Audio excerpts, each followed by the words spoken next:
Hi friends, welcome to my channel. ఈరోజు నేను పెనుమాన్ వెంకటేశ్వర స్వామి టెంపుల్ని చూపిస్తున్నాను.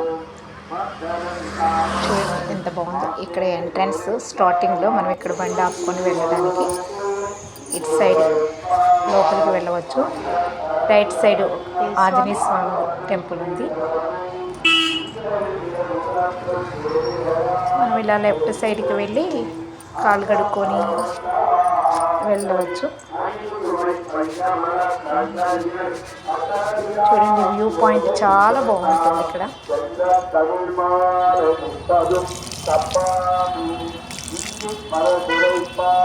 ఈ వెంకటేశ్వర స్వామి చాలా ఫేమస్ అక్కడ. చాలా బాగున్నాడు టెంపుల్, చాలా బాగుంది. వెంకటేశ్వర స్వామి చాలా బాగుంటాడు ఇక్కడ. ఇలా వాష్ చేసుకున్న తర్వాత మనం ఇలా లోపలికి వెళ్తే చూడండి చాలా బాగుంది. ఇక్కడ చూస్తుంటే మనకి ఎంతో దృశ్యం ఎంత అందంగా కనిపిస్తుందో. ఇలా మెట్లెక్కి లోపలికి వెళ్ళాలి.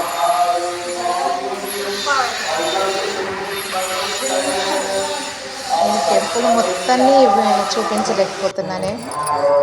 ఇదిగోండి, ఇక్కడ వెంకటేశ్వర స్వామి కనిపిస్తున్నాడు కదా. ఇక్కడ వెంకటేశ్వర స్వామి దగ్గర మనం ఏమన్నా కొబ్బరికాయ తీసుకొని వెళితే కొబ్బరికాయ కొట్టుకోవడానికి, దీపారాధన చేసుకోవడానికి, అక్కడ దేవుడి దగ్గర అక్కడే కొబ్బరికాయలు కూడా అక్కడే కొట్టుకోవాలి. తర్వాత ఇక్కడ చూడండి, ధనుర్మాసం కదా, కృష్ణుడిని, గోదాదేవిని బొమ్మల్ని ఇక్కడ చాలా చక్కగా చూడముచ్చటగా పెట్టారు. చాలా బాగుంది ఇక్కడ. చూడండి చాలా బాగుంటుంది చూస్తానికి.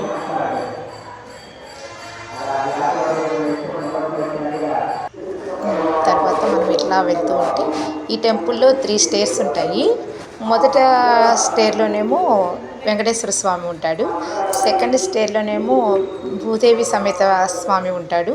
థర్డ్ స్టేర్లో రంగనాయక స్వామి ఉంటాడు. ఈ సెకండ్ స్టేర్లో ఇలా విగ్రహాలు 104 విగ్రహాలు ఉంటాయి. థర్డ్ స్టేర్లో, సెకండ్ స్టేర్లో మొత్తం ఇలా చుట్టూరే ఉంటాయి. నేను బాగా వీడియో తీద్దామని తీసినా కూడా అక్కడ వాళ్ళు ఒప్పుకోలేదు తీస్తానికి. ఇగో చూడండి, ఇట్లా బయట నుంచొని చూస్తుంటే టెంపుల్ ఇలా కనబడుతుంది. ఇక్కడ కనిపిస్తున్నాయి కదా మెట్లు, ఆ మెట్లెక్కి మనం లోపలికి వెళ్ళాలి. బయటకు వచ్చిన తర్వాత సరౌండింగ్స్ ఇది కనుక నచ్చినట్లయితే లైక్ చేయండి.